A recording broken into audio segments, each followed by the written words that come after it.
Welcome back to the Relius Reviews. Today's review is focused on Hulu's original Wu-Tang and American Saga Season 2, the first 3 episodes. And I would say the official synopsis of this TV show is that it tells the story and the formation of one of hip-hop's legendary rap groups of all time, the Wu-Tang Clan. And here is my first 3 episodes of Season 2 review. And I would say when it came to the first 3 episodes, I felt like the first 3 episodes were not bad. They were really good, honestly. The first episode of Season 2 is entitled Little Ghetto Boys. And it basically focuses the time that RZA is in Ohio and when he has that attempted murder charge. The one where he was facing almost like 8 to 10 years in prison. And what happens is that during one night, during a party, RZA and his girlfriend, they get confronted by the girlfriend's ex-boyfriend. And long story short, RZA gets into some serious legal trouble, which results in him going to jail for many months. And meanwhile, Ghostface Killah is trying to get revenge on the people that got RZA locked up, because after RZA did what he did, the victim basically went to the police and snitched on him. And that is why he had to turn himself in. And in this episode, we see that Ghostface Killah and his family are trying to do their absolute best to raise the bail of RZA's.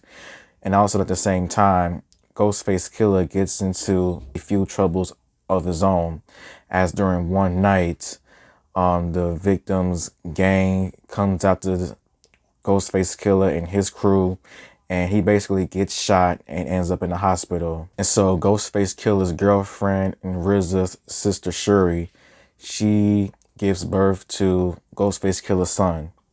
And so what happens by the end of the episode is that RZA is acquitted of all charges and he is a free man once again.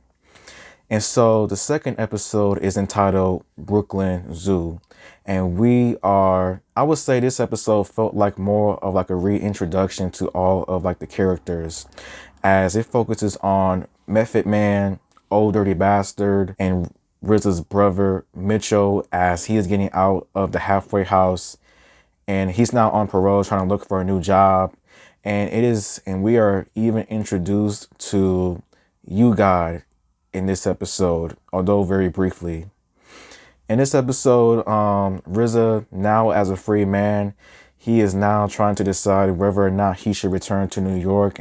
Old Dirty Bastard, he gets into some trouble of his own, as his girl, the one that he's kicking with, her baby daddy is trying to cause some serious trouble with him.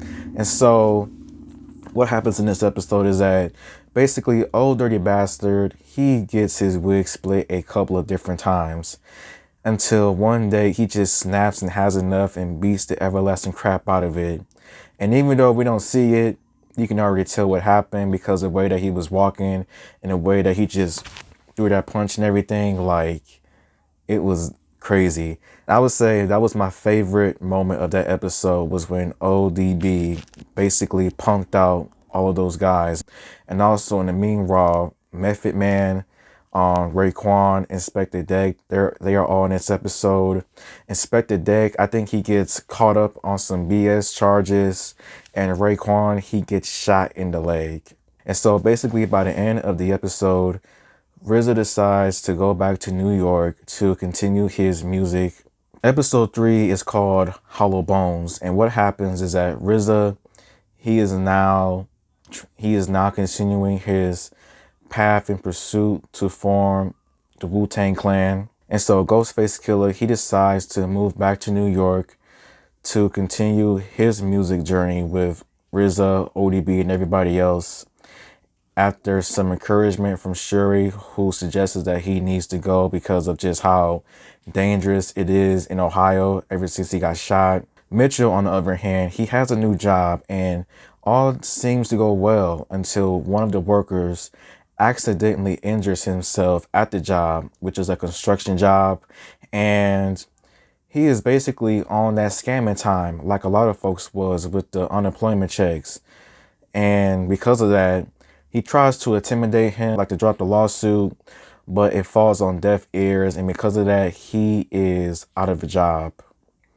RZA, he is still continuing his journey, his path to forming the group, try to like make more beats for everybody. Ghostface Killer, he returns back home to his family, sees his siblings, and realizes that he may have to move out. And so by the end of the episode, RZA, he moves into his new place with ODB. A couple other people stop by, and he tells them what he wants out of every single one of them, as he did talk to Raekwon as well.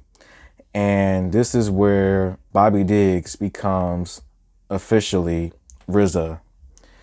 And the ending of the episode shows RZA now painting over a wall that has Kill Hill on it, basically removing that so that it will just focus on, which shows like an ancient Japanese building.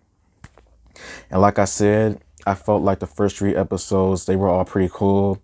And some of my predictions, which I know is going to happen within this season, is that Wu-Tang Clan, they're going to form, most definitely. I think it's not going to be easy at first, but it is definitely going to happen some way, shape, or form.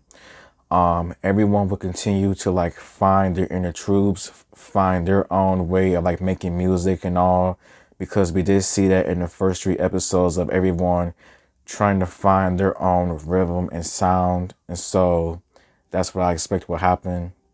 I don't think that those people from Ohio are going to come after RZA and Ghostface Killer, because technically they did start it, and they would be really stupid to want to come after them.